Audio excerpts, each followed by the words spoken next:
sabrang Kula Kresna minangka bebukaning carita lah sinten kang asta bawat busarane ngadil nagari Kula Kresna awujud diyu sak prabata siwigene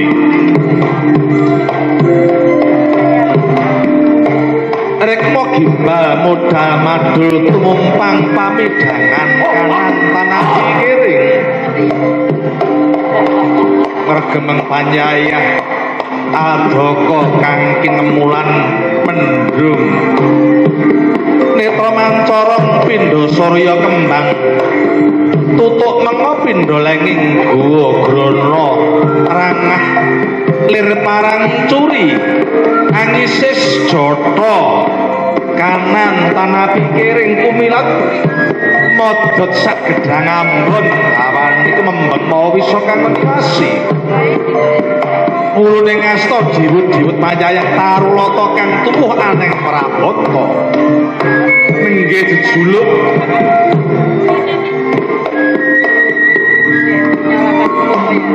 Prabu Kresna pujangga nakala semana sang Yasindra keparang miyos sinangkil kadepatih mayangga seta pepak andher hamlabar pasebaning para raseksa para bajingah pating dereng pating dera panyayah sardula kang andum mangsan teka mangkono surawijining sabda sang Yasindra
malah keloro ing dinten menika sedaya sampun sumuyut wonten ing arsa paduka.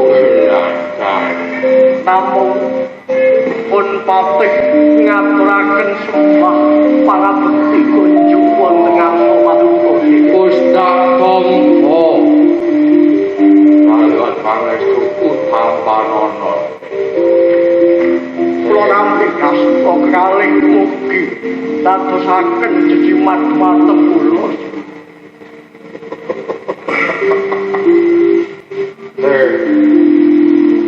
Takon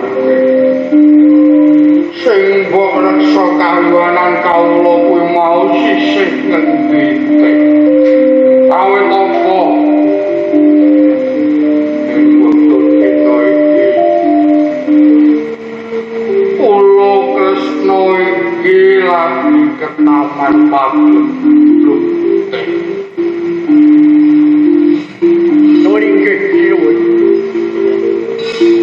kula menika inggih ngreksa kahyuwananipun wonten ing sisih kilèn namung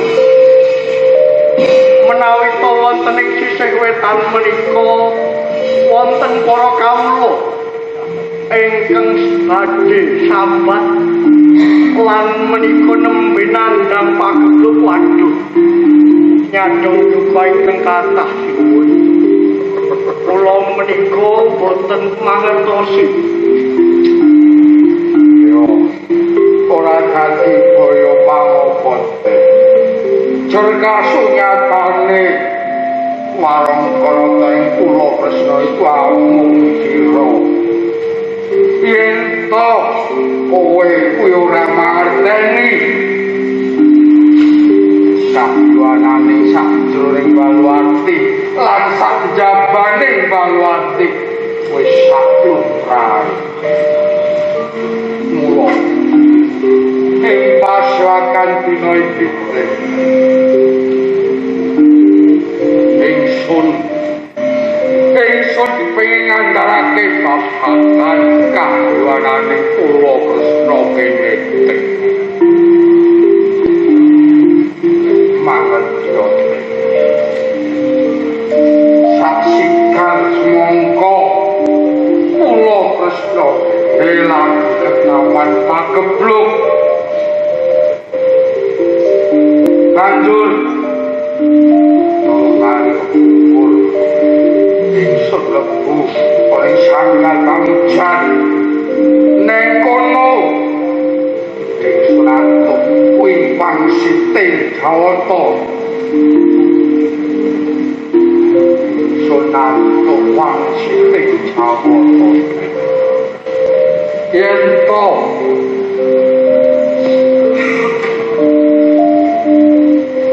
panandang ing kula Kresna kene bisa udan prajaku bisa kuncar malih yen to ingsun bisa kayuh anane wanyo kang Usti Maru telu Wanojo kang sampun kawayuh dening Nalendra tiga menika bener lajeng menapa paduka sampun mangertosi Wanojo kula wau yen aku wis ngerti aku ora bakal jaluk tetimbangan anane aku ngandalake babagan iki aku kepengin medhalake apa kang dadi penggal ingsun kepiye mungguh panemu nuwun inggih sinuwun paduka boten sisah sumelang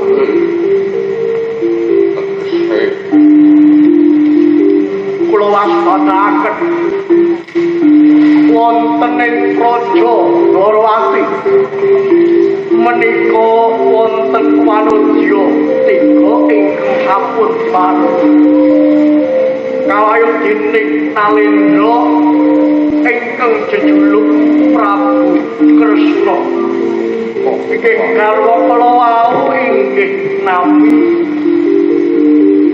Dewi Jumbawati kalian setya bomo sing Wanudya cacah teluk mapane wonten ing praja Derawati punika niki.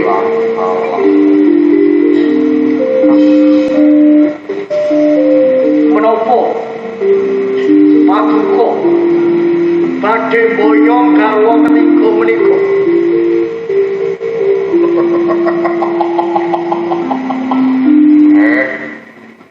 kanggo uncaraning praja kanthi sarana wae bakal katempo.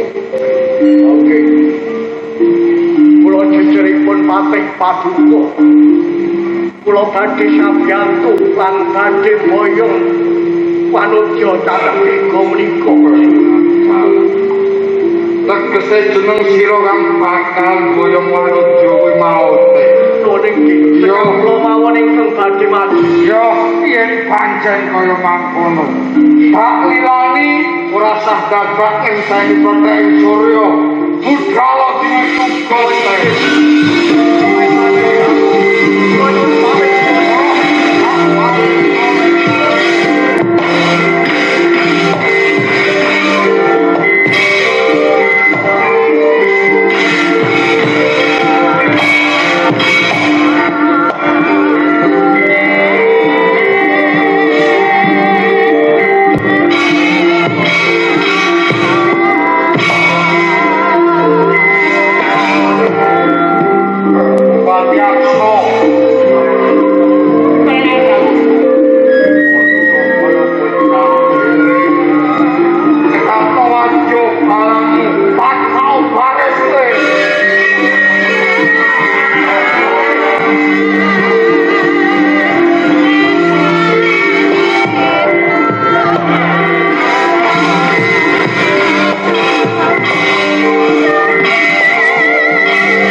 payu isian magringan limo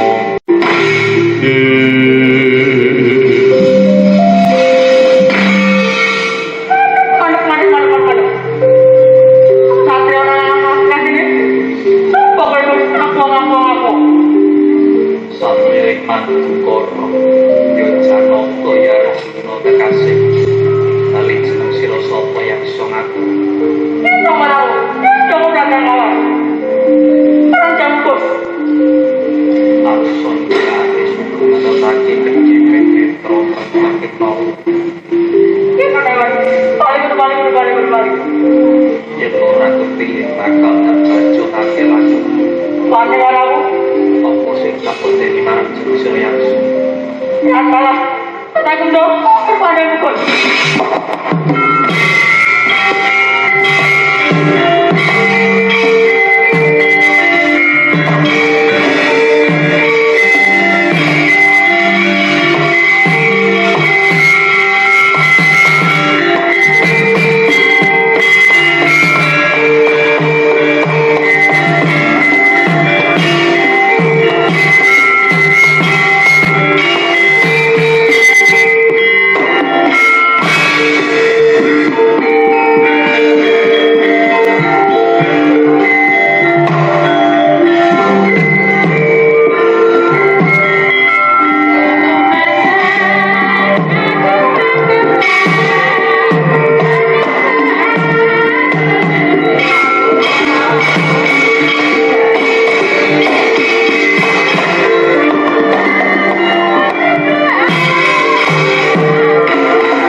san kasrapan tingkaing mungsuh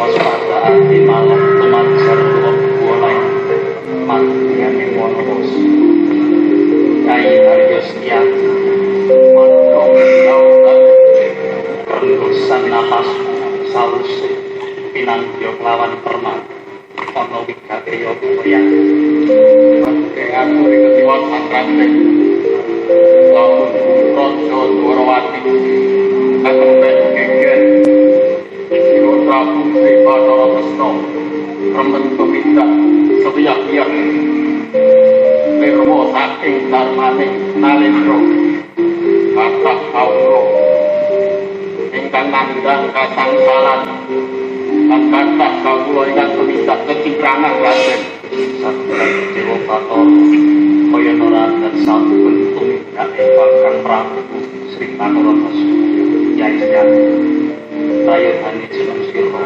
lumawan luwih dingin ning Praja Dwarawati aku kang kakang sumusra ning kono namun ketika mangasaken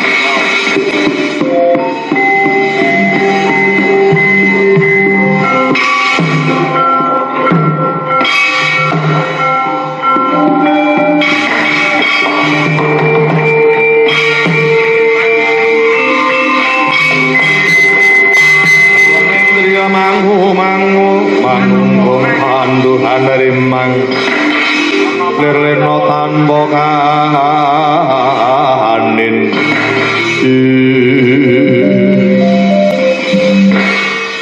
kakang Bathara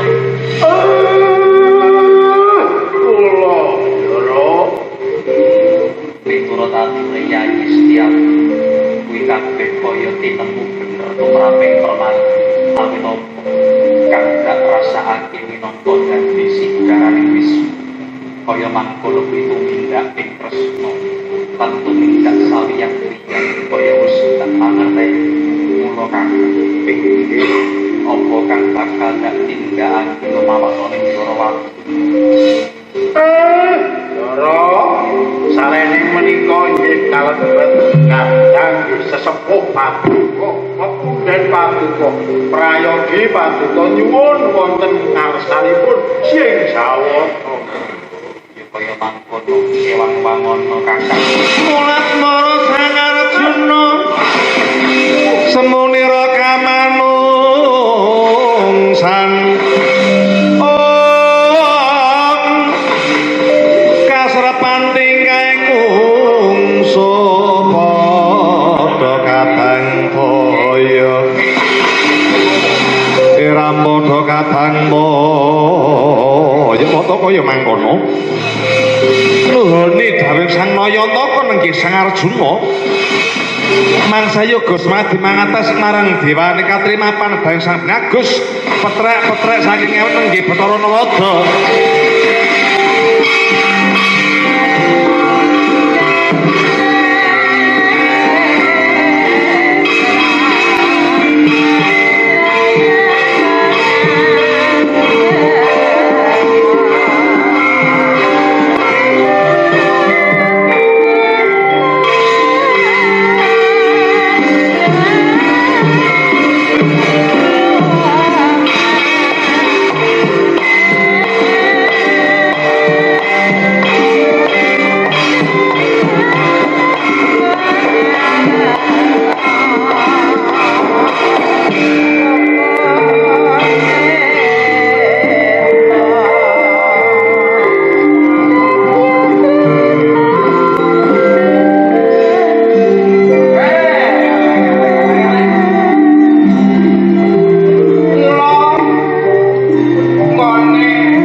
saning alam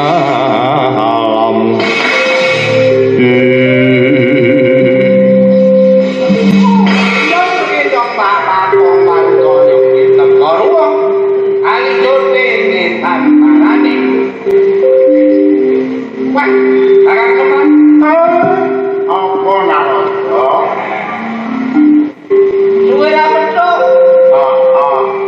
Padha kangen apa ora kowe?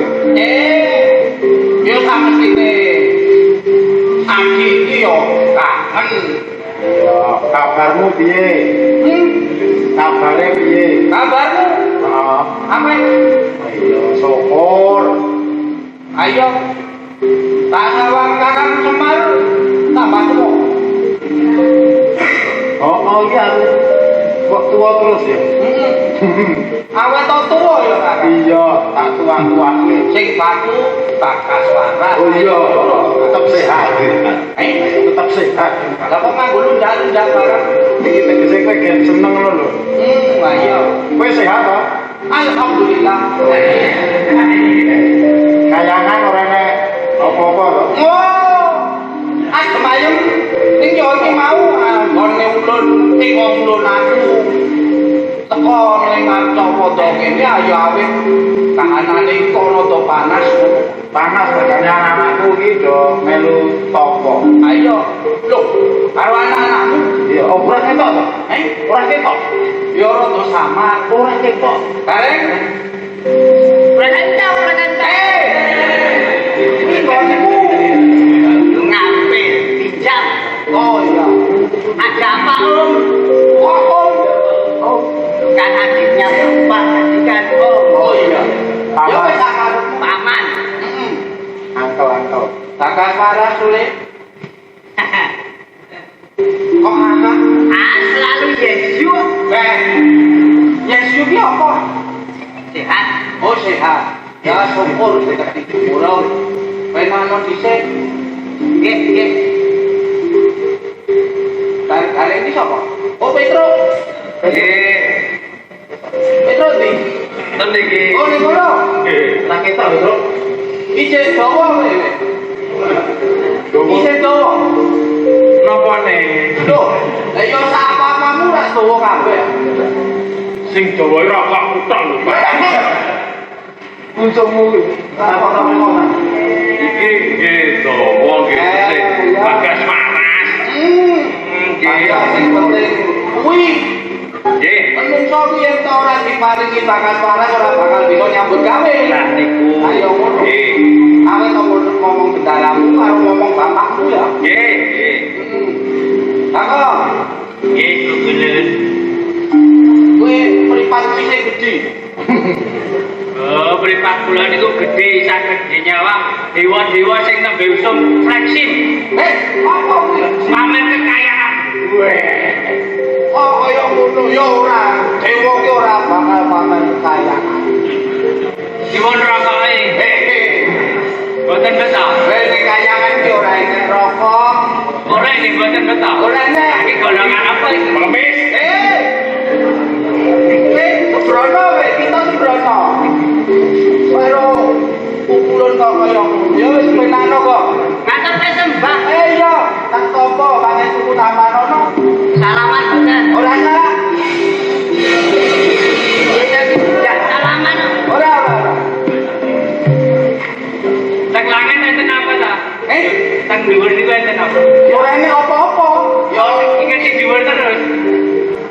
Kok nyawang dhuwur terus. Lho ya, apa ya kowe iki lali atau ulun iki ada sabene yo ngene iki. Jangan ngene iki. Oh, boten saged nonton kisah. Ora iso. Niku bide sapa teng kisah. Aja kaya ngono kita. Kita kuwi senengane gojek. Yen gojek rada kladuk. Gojek. Ning ya ora apa-apa. Yen ora enek kaya Bagong ngene iki, donya ora gayeng. Sapa kuwi? Oh, sono klik.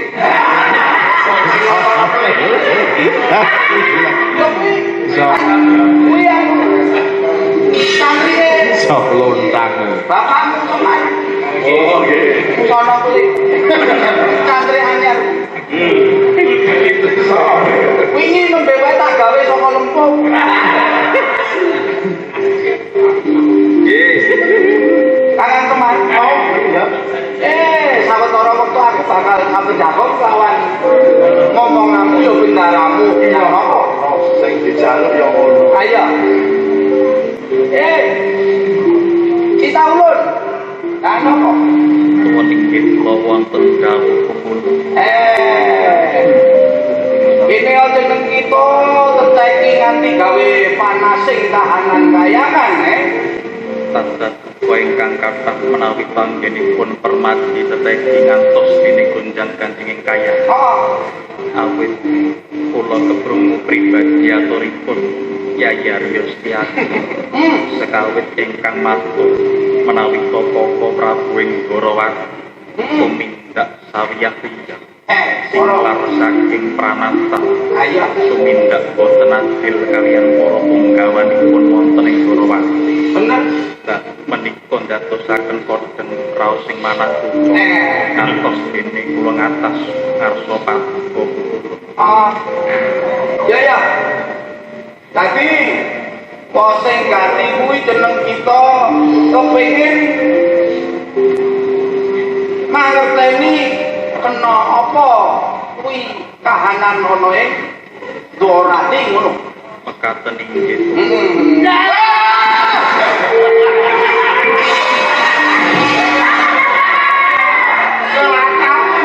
Iki pokoknya jarang.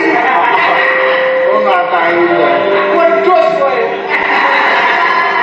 Hati-hati lho rek, kok sedake lho lagi lho. Kowe aja mau jaran kok disepeda. Aja mio-mio karo lur. Galeng di galeng. Siang om. Ana aja tidak ulun. Lupangan. Ora wis ora tak.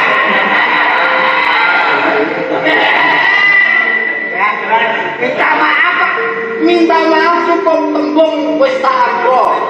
Ora tak dadak temu tangan. Ya, agane kan. Ora tak wis ana nunggu. Wis aja ganggu jeneng ulun dhisik. Ulun arep paring sabda. Pandika lawan bendaramu. Meneh. Sing ngomong tutui. Jadi, Kita ulun.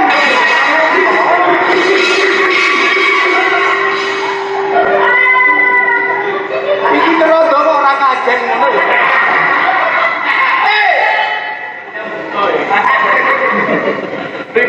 Ning kita aja kaya ngono. Ulun iki elek-elek dewa lho. Tadi bicara apa? Yang bicara. Lo tuh bicara apa tadi? Oh gue.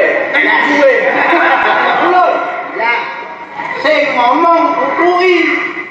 lah penjenengan kan dikomboten. Ulun mau yo ngomong. Nah, Iya. Lho, ning iki mau aturan kanggo jeneng kita kabeh, ora kanggo ulun. Ngono. Sing gawe aturan ya aja dimelok-melokke. Sing gawe aturan entuk melanggar. Lho, ora tegese ora ngono. Oh. Kowe aja nambah-nambahi rumet runtinge kahanan. pun riku. Ya. Meneng. Ya nopo? Nuwun inggih kepulung. Sejatine para dewa uga wis padha mangerteni kahanan ana ing Gorawati.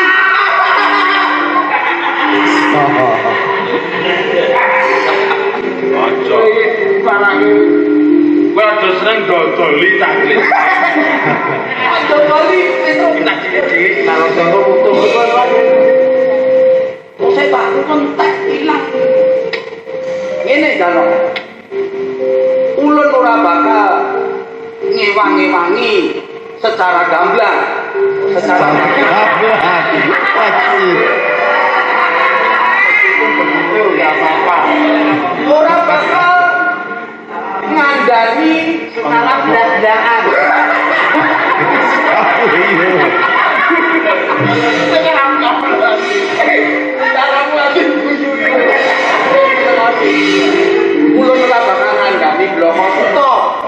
ora bakal ngewangi nanging ulun praponing ngarsa kita kuwi bakal menehi dalan menehi cara dalan padang sing takon sapa ki Wong liya kok yo tak piye ngene dewa iki kupinge tengen ulun bakal menehi cara bisane jeneng kita kuwi ngluwari kahanan ana ing Dwarawati. Nek diwenehi cara ora keri kabeh awake ya. Iso. Kok iso keri kabeh? Cara piye? Cara. Aja kaya ngono. Beda, cara karo cara beda. Yen cara kuwi kempling. Yen cara niku kecoa, Lah iya. yen cara kecah. Ora. Ora ngono. Ya, kan apa? niku nggih pukul Wis, dong. kan kisah menapa. Ah, ya. Ulun bakal dandani jeneng kita ora wujud. Jan apa? Angin, kowe bakal tak dandani dadi sawijining dina, iku dadi sawijining dina. Dadi sawijining titah. Ya Prabu Kresna. Bedara-bedara udah buka salon saya. Lho kok iso? Nah, gimana ditandani? Ora, kok terus salon yo disepak. Dadi jeneng kita ora wujud Janaka ngene iki. Ya. Niki kita menggerek kersa pati. Yen ngono tinggal patrapo kok.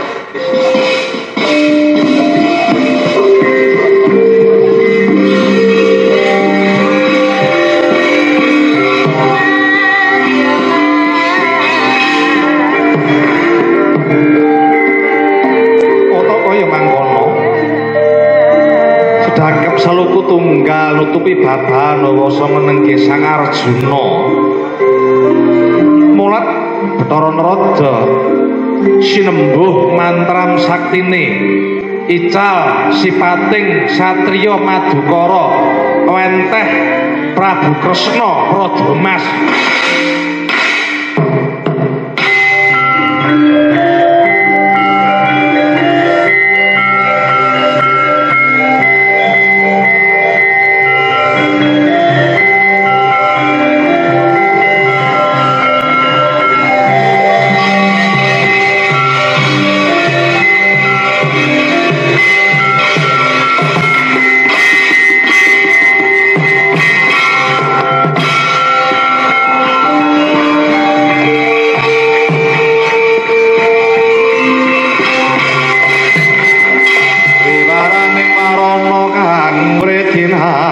Wenganing samar kasalira ing saharine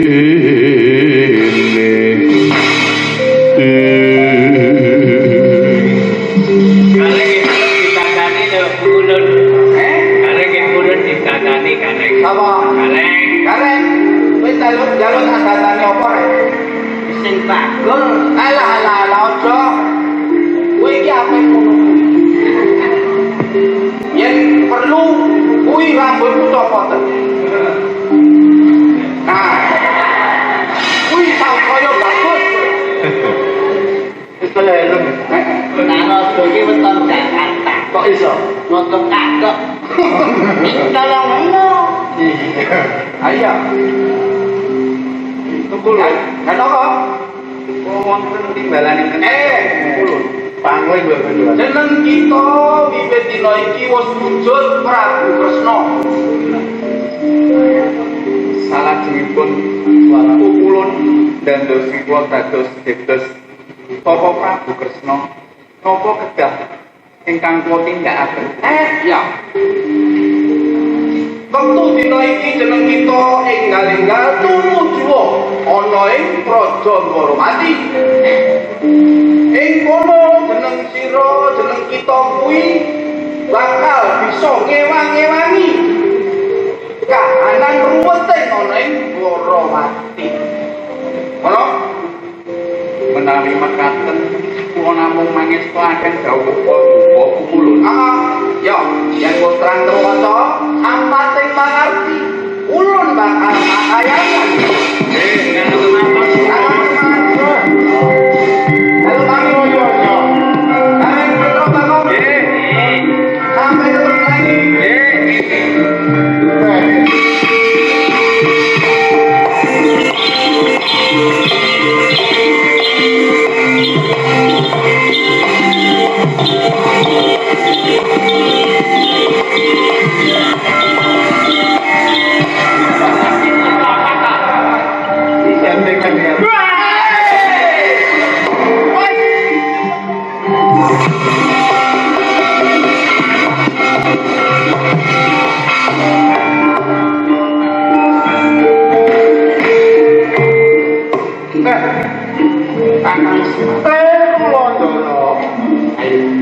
Petruk lan gantung dereng.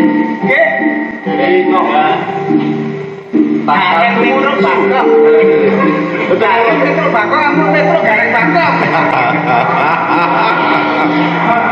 Kamu yo rek. Petro karek bangkok kan ya. Semar Petruk gantung dereng. Angel. Angel masa dijajak. Yang kaya mangono dereng to. Kuwi nek dorong ati.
sejatine anggon pratana ing taman kene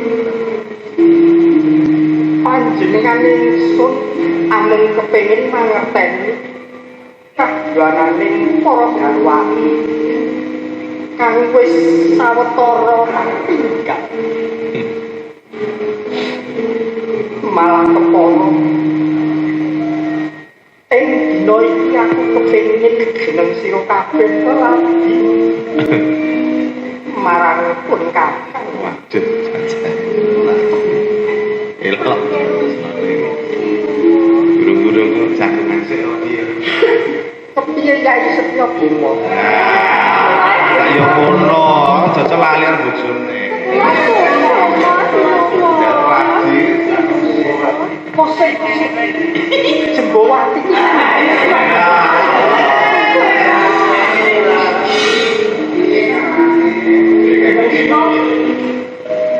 Jembowati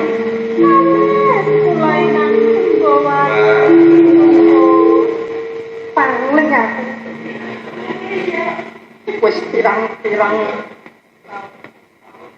tahun ya ora mangerteni kagunganing garwaku jebul wis tambah kabeh pangapunten sinuwun anggen paduka jengkar saking Raja Dwarawati menawi boten kalentu nembe sekawan mari listri kawenjahan sak menika sinuwun ananging paduka menika malah kalesyan kalawan sedaya garwa paduka kudu nate ngono ya yo sing gedhe pangapurane ya awit aku ini baru wae ketatak ana ing tembok menawa boten yo ora apa-apa anu bejot sithik yo kuwi sing dadekake aku lali sakabeh Dados ing wekdal sak menika babar pisan paduka boten kemutan babagan menapa kemawon sinungkul pancen kepala nyata garwaku kowe sing dhisik lencir kowe aku yo kaget mangerteni jebul wis yo blenet-blenet kudune yen to ditinggal lak yo malah tambah ning iki kok malah tambah Oke, menika wis sampe. Kenapa menika Mbak? Menapa kemawon ing papan Dwarawati menika boten wonten ingkang kekirangan sinupun. tak kira mergo terus yo diet ngono Wis ketok pekat. Mangke riyen to sinupun kata iki lagi kepini Jembowati. Jembowati Kula kepengin sanget mangertos. Paduka menika tindak wonten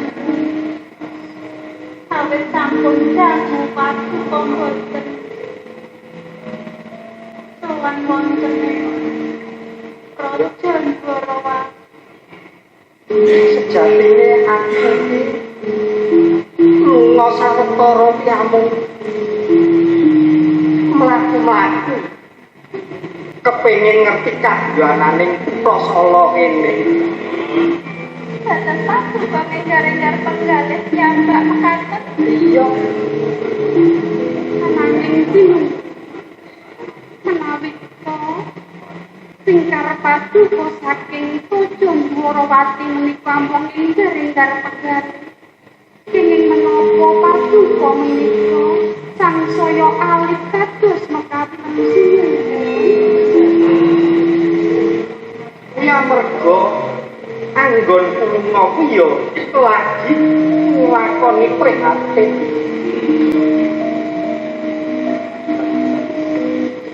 aku yo mangan kowe sok-sok dan sok-sok menika menapa sinupun sok mangan sok ora iki janjane do gelem lelaki apa ora kok.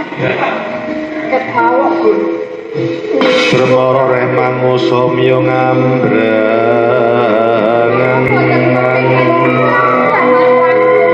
kati karunaning kaswase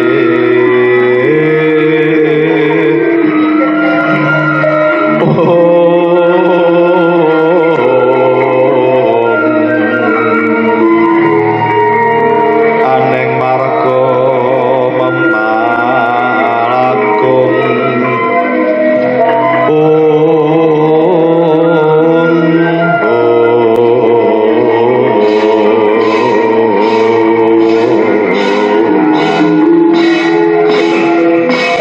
Kita sisi penane ngendi? Apa dan saya toh? Kok inggih sore-sore kepiye? Iko pasu ing sampun sanget. Prayogi pun pasu kala rencana. Kenapa gak disiram jangan sama Apa aku wale yang siram jamase? Kudune lelaki sih lagi siram jamas. Aku kok lagi saking jauh atas menika. Inggih, siram jangan sama kita tidur. Aku nganti lali arep tetembangan apa marang gawat wah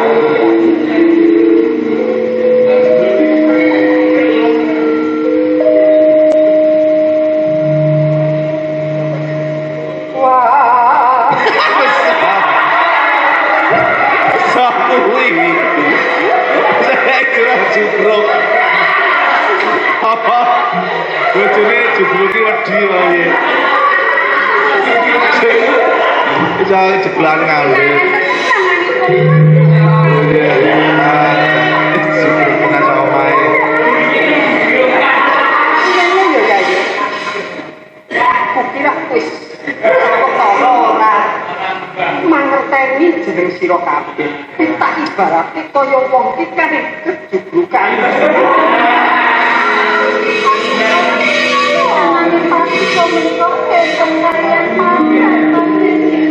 bedane ana ngendi Biasanipun pakum menika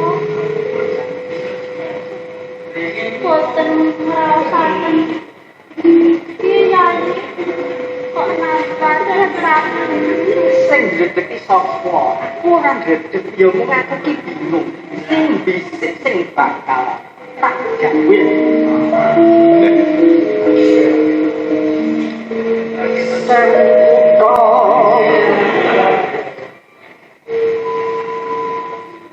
di balik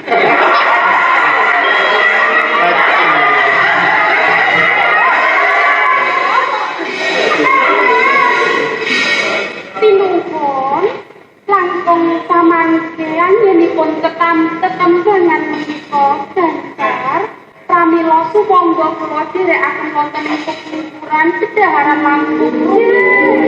jase kena gilir jamu sih MJ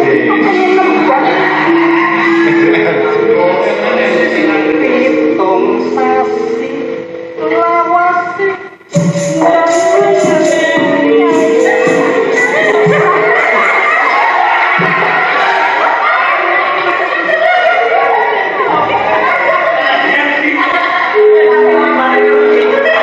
iki masih ngetipung sapa iki jadi ketipungan ya pitung sasi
Jembawati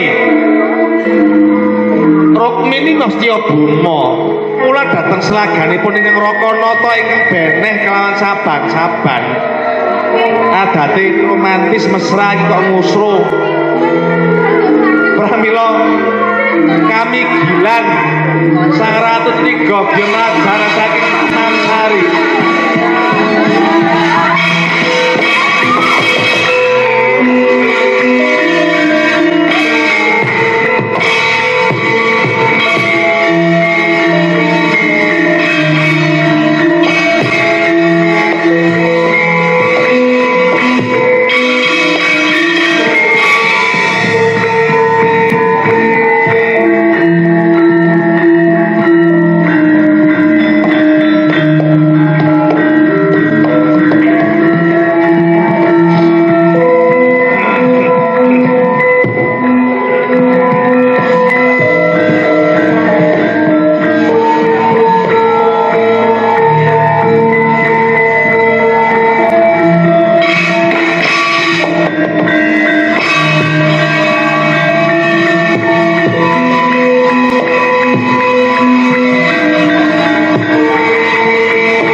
Jeneng sira aja ngaku-ngaku dhisik. sabar sarek Sawetara yen jeneng sira kuwi pancen Prabu Kresna gagalurane Prabu Kresna ana pira sapa wae apa ya dadak ambali saka ngarep meneh mawis mbok kandhake yen to garwane Kresna ana telu kang sepisan kuwi Jembawati bener Rukmini lan Setyabama rupeng lho kan apa pisan Jembawati angka loro Setyabama kan angka telu Rukmini ora diwolak-walik ya ben ora gosong lho Apit lanjane.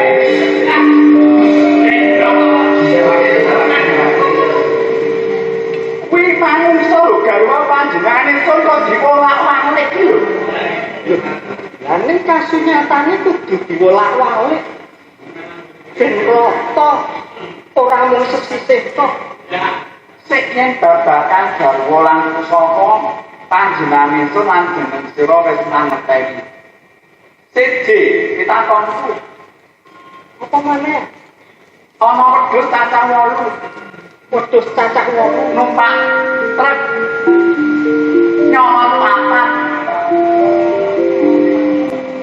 lompat utawa nyolot truke mlaku banter wis menggok wedhuse nyolot papat ijik sira ya yen sing ngandani guru matematika ku dhisik yen 8 dikelongi papat ya isih papat luput kok iso luput ki kepiye ijik 8 wah guru matematikamu kuwi PKK jenenge apa kuwi PKK kok mangerti yo wedhus mau numpak truk mlaku banter truke nenggo bus wedhuse nyolot papat lompat papat ijik tetep 8 kok jam 8 wedhuse nyolot ning nggon kok ora nyolot saka truk ora niblo alian kok ora mencolot medhun ngono ora dadi kowe iki koyo pitik kalkun apa kuwi kocrok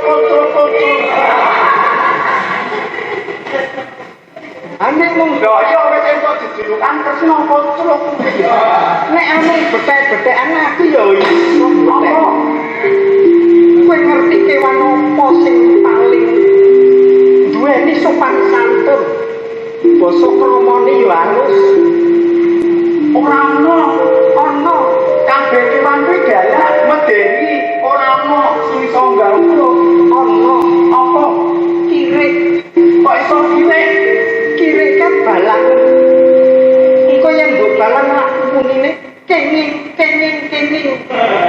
saiki ora kenging gak banjur saiki lah kirike kono apa ono kireke kono ane kono kok apik kok sek tok rada majurene jagongan kok rada adoh ki rada ramen nak jare lah kok nek aku cedhak kok kalah bagus aku ora nek bagus jeneng sira nek mung aku kawisan kaya mangkene iki ora bakal ana rangkungane kok sek tok jeneng sira kuwi ngaku-ngaku Kresna bijimu wae ana 7 kok iso ngaku Kresna iki jam pira to iki kok isih dawa Prabu Kresna piye yen to amung betek-betekan kaya mangkene iki ora bakal ana rampungane bener kuwi yen nyoto jeneng sira ki Prabu Kresna ketokno kasep ayo tak Prabu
bakal ngawat-ngawati apa bakal jadi.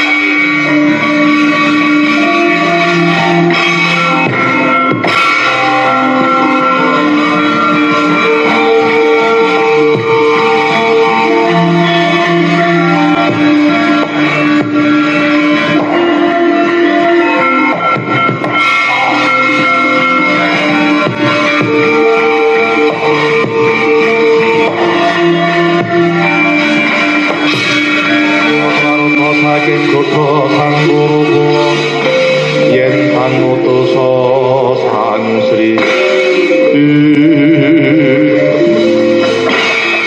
Ayo Prabu Kesaya ngayong besetopi sampun kambadan anggen paduka dawaken utus wateng pun kula badhe boyo manungsa tiga menika anjur makanan mau menika sampun kula lumebetaken wonten kancing gelur alah kok tumoda kang kancing gelur ya nuwun inggih nyuwun antono kowe sedika wae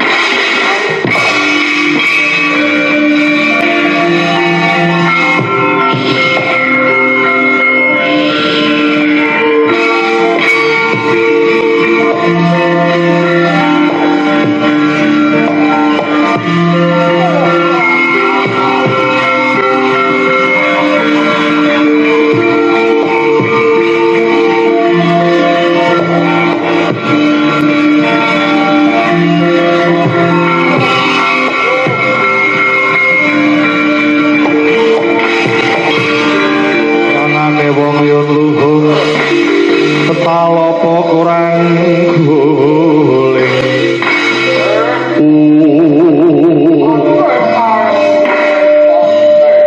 wonten tinggal rawuh cilaka ditetelune malah nyumbang tonte kula boten mangertosi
beta ayo yo sumira salam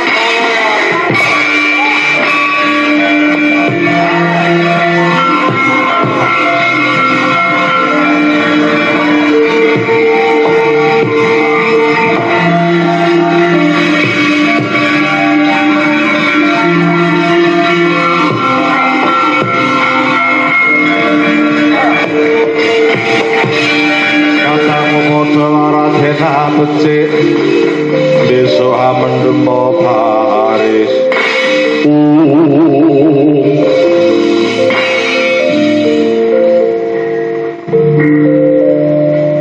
Wano yo kopi karo aku mbok go menyang ndi? wis mapan ana ing ngomong kurang Wis kumawan dusta kawan. yo pancen kapan kaya to Duwe sedya apa dene jeneng sira kuwi wis kumawan dusta kawan. yo aku nemong campur utusan junjunganku yo ratu gustiku prabu Tresna Pujangga kang saiki wis ana ing pangarepmu Apa kawujudan iki kang dadi junjungan? yo bener Prabu Kresna Pujangga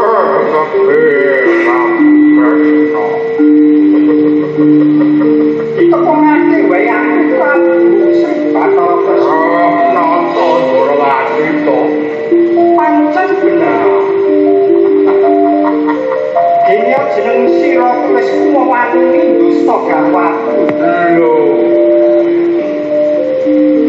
Mula bukan iki pancen kita dusta nanging sakwise arwahmu katune weruh lekerku malah kaporo karwamu kabeh kuwi jaluk pangayoman kula tegese wis megah karo jeneng sira Jeneng sira kuwi sok ngarani gawatku kuwi wis megah kalawan. Kasunyatane arwamu katerune malah jaluk pangayoman ing pangarepan Entuk ora entuk garwaku bakal tak jaluk. bakal ndak ulungake yen to wis gumlundung mustahil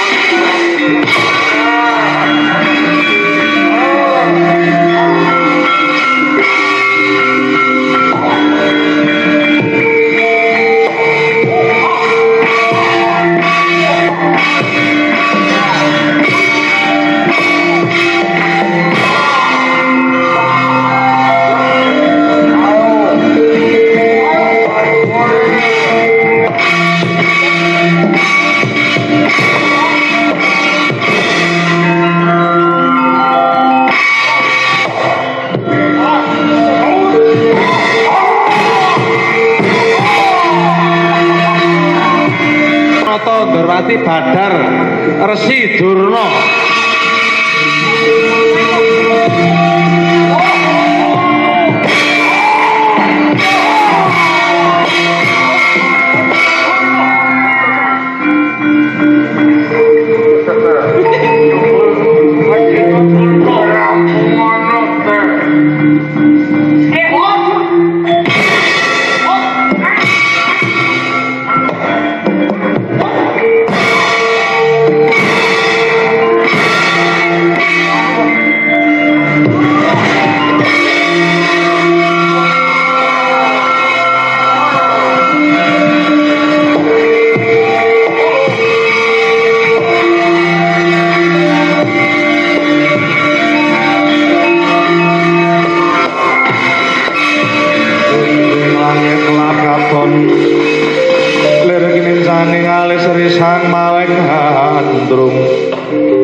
Prabu Kresna ya kok menika wonten malih kinungan. Kok menawa malih menawi muarep jalu ngamuk. Kusik to. Panjenengan ingsun wae lagi mangerteni jeneng sira. Kok panjenengan jeneng sira kok wis wani ngucap aku bali meneh iki. Apa mau wis ana tresna?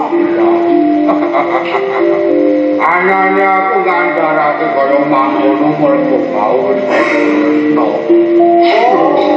Mau wis ana pramlaning Prabu Kresna ning tak peseke Prabu Kresna mau kawujudane ora gedhe kaya aku.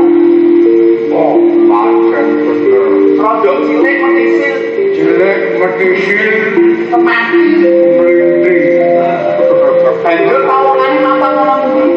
Mbok, wis disingkirake pancen. Wis ontan. Wis mbok bondo. Wes kok jeneng sira kuwi sapa? Mampang ana papan kene. Kresna Pujawa. Kresna Pujawa jeneng sira kuwi. Banjur jeneng sira mapan papan kene mungkal tanpa wigati. Panjenengan ingsun ngupadi. Arwa panjenengan ingsun tatah tetelu kang wis kadusta durang apa wujud. Panarasita apa yo iki? Apa jeneng sira kang wis dusta garwaku? Ora tak silaki dasane kuwi untuk bae.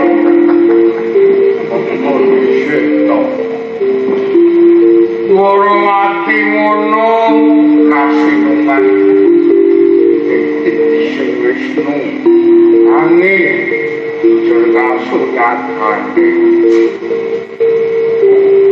karo wae kok nganti ilang janjane kepiye ora tak sisipi ora tak selaki panjenengan ingsun kuwi titis sing Sang Sumandra titis sing nanging mangerti kok Jawa Kresna iya manungsa kuwi mesti ora lali ora yen ora lali mesti luput manungsa kuwi kan gunungan kuwi mula kan sapa kuwi sakmestine aku takon aku ku pati karo aku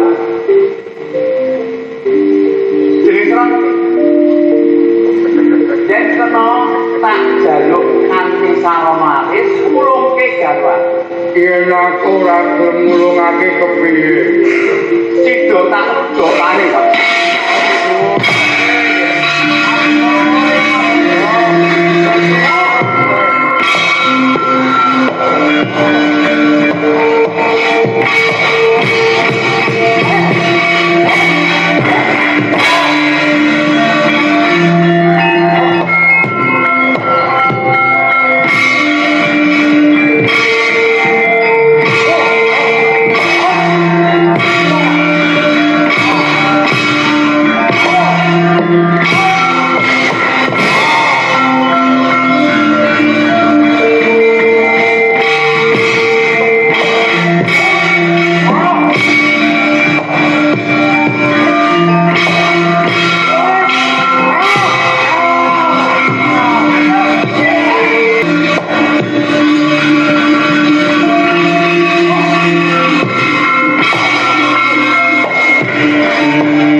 Dabrus bersama Urip Bonus Channel.